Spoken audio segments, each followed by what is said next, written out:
C'est l'homme qui rachète des industries européennes pour les ramener dans son propre pays. L'Algérien Issa Drebrab est aujourd'hui la 9e fortune d'Afrique et pourtant, il a connu la misère dans son enfance. Il en a tiré une force qui lui a permis de fonder un empire industriel. Son nouveau terrain de jeu, c'est l'Afrique subsaharienne avec l'Éthiopie ou encore son projet de chemin de fer géant pour relier l'Algérie à la Zambie. Rencontre avec un homme de 72 ans qui n'est pas prêt de prendre sa retraite. Issa Drebrab, bonjour. Bonjour, madame. Merci d'être avec nous. C'est un plaisir d'être avec vous. Je voudrais commencer par quelque chose qui m'a frappé. Parmi les dernières entreprises que vous avez rachetées, il y a Brandt, il y a également Aluminium Alas. Exact. Pourquoi racheter des entreprises européennes? Quelle est votre stratégie? C'est très simple.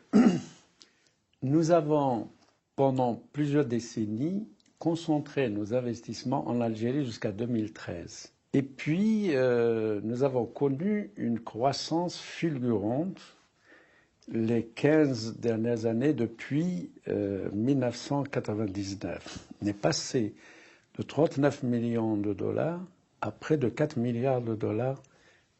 On faisait une croissance de 30% en moyenne par an. Puis, on est arrivé à un niveau où nous avons besoin de leviers de croissance pour notre pays.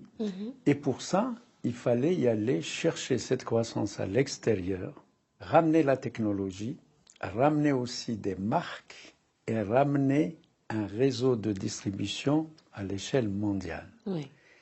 Pour créer des emplois en Algérie, tout en préservant les emplois dans les pays d'accueil. Nous avons préservé, par exemple, dans le cas de Brandt, nous avons préservé plus d'1 millier d'emplois en France. Brandt pour qui une était société en difficulté, que qui vous avez était redressé. Pratiquement en faillite. J'appelle ça même des entreprises qui sont arrivées dans le coma. Et en prenant notre activité Brandt Algérie avec Brandt France, en les mélangeant, on constitue un groupe très compétitif à l'échelle mondiale. On est en train de créer 7500 emplois en Algérie. Nous sommes en train de construire l'une des méga-usines qui va produire 8 millions à 10 millions d'articles d'électroménager par an. Elle sera parmi les 3 plus grandes usines d'électroménager au monde. Oui, donc j'entends bien que c'est une stratégie à long terme, en fait, que vous avez mis en place. Absolument. Toute notre stratégie est à long terme. Il n'y a pas de secret. Soit vous êtes compétitif, vous produisez des produits de qualité, soit vous disparaissez. Il n'y a pas d'autre choix. C'est notre politique, d'ailleurs, au niveau de tous nos investissements. Il faut qu'on soit toujours numéro 1, au minimum numéro 2, à l'échelle au moins régionale, si ce n'est mondiale. Je vais vous donner quelques-uns des chiffres que j'ai concernant votre groupe. 18 000 salariés. C'est exact. 26 filiales. Exact. 4 milliards de dollars de chiffre d'affaires en 2016. Comment est-ce qu'on gère le premier groupe privé d'Algérie? Ce n'est pas moi qui gère tout ça. C'est un travail d'équipe. Moi, je ne suis qu'un chef d'orchestre. C'est mes collaborateurs à qui je rends hommage et que je remercie qui réellement portent le groupe. Nous avons une équipe de jeunes, nous sommes vraiment fiers et ils n'ont absolument rien à envier aux meilleurs managers ou ingénieurs des grands pays développés. C'est le meilleur investissement. Ce n'est pas simplement les machines. L'investissement humain. L'investissement humain est extrêmement important, et pour les entreprises, et pour les pays. Les responsabilités, c'est vous qui les portez sur vos épaules. Moi, la question que je me pose, est-ce qu'on dort bien la nuit quand on a autant de responsabilités à gérer? Je peux vous assurer que je dors très bien. Je n'ai absolument aucun problème. Au contraire, après, ça devient une passion. Vous venez d'une famille modeste. Exact. D'une ville kabyle qui s'appelle Tizi Ouzou, que certains de ceux qui Oui, vous encore regardent... d'un village qui est à 18 km de Tizi Ouzou, à 900 mètres d'altitude, en face du Djoudja, des grandes montagnes de Kabylie. Je suis curieuse de savoir à quoi ressemblait votre enfance. Mes parents avaient une fermette à 4 kilomètres du village. Il fallait que je fasse 4 kilomètres pour y aller à l'école. Et il fallait, pendant les vacances, donner un coup de main à mes parents. Je peux vous donner une anecdote qui m'a marqué. Moi, j'avais fréquenté l'école des Pères Blancs. Un jour, le père supérieur voulait emmener tous les enfants en scout pour faire une sortie vers la mer. Je voulais absolument y aller. Mais il est exigé qu'on doit prendre son repas de la maison composé d'une demi-baguette de pain et d'une boîte de sardines. Et j'ai dit à ma mère, je voudrais y aller. C'était pas possible. Elle n'avait pas de quoi me payer une boîte de sardines et un demi-pain. Donc c'est pour vous dire que c'est vrai que ça marque. Et ça forge. Ça donnait une force incroyable, j'imagine. Une force et la rage, toujours de travailler et de réussir. Est-ce que vos parents vous ont vu réussir? Oui. Dieu merci. Oui, mes parents m'ont vu avec mes usines, mais tout à fait au début. Qu'est-ce qu'ils vous ont laissé? Qu'est-ce que vous gardez d'eux aujourd'hui?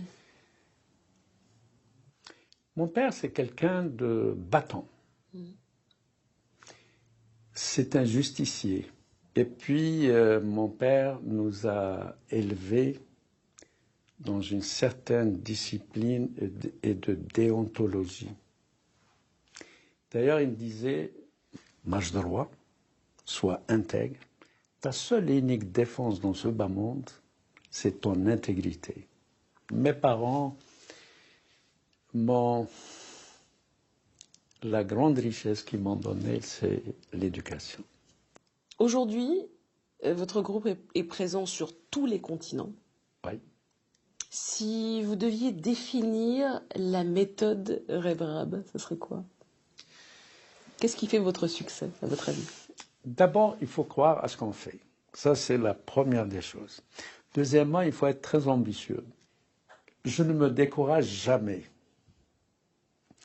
En 1995, j'ai perdu pratiquement les 90% de mon groupe par un attentat terroriste. Mais je ne me suis pas découragé, je me suis reconstruit de nouveau. Et aussi, je réinvestissais la quasi-totalité tout le temps. On réinvestit tout le temps.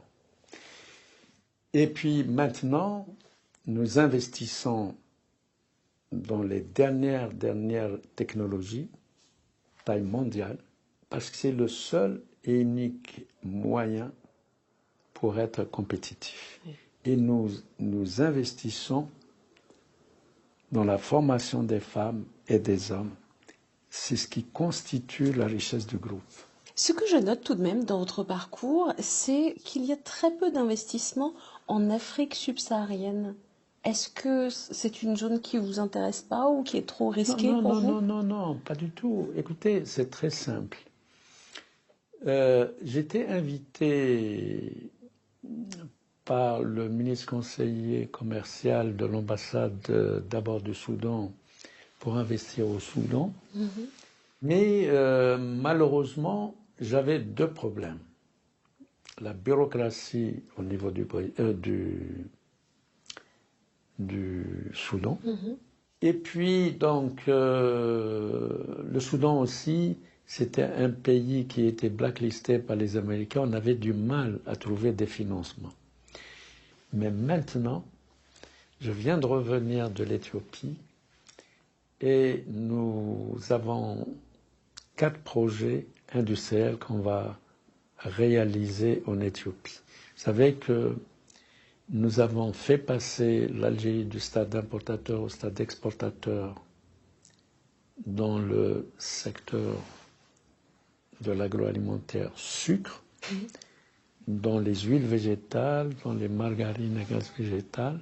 Aujourd'hui, c'est vital. Nous sommes exportateurs dans plus de 28 pays différents de sucre et nous voulons faire la même chose pour l'Éthiopie. Vous disiez vouloir prendre votre retraite à 70 ans. Oui. Vous avez 72 ans aujourd'hui. Oui. Donc vous avez renoncé à prendre votre retraite? Absolument. Je ne pense pas que je prendrai ma retraite, sincèrement.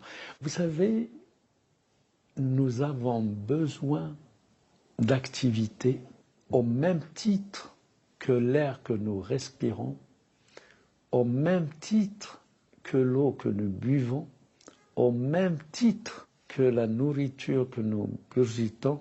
Nous avons besoin d'être constamment en activité. Oui. J'aimerais vous demander une dernière chose avant de nous quitter. Oui. Est-ce que vous pourriez adresser un mot, votre message personnel, à nos téléspectateurs et notamment aux plus jeunes d'entre eux? C'est à vous, la caméra se trouve juste là. Soyez ambitieux,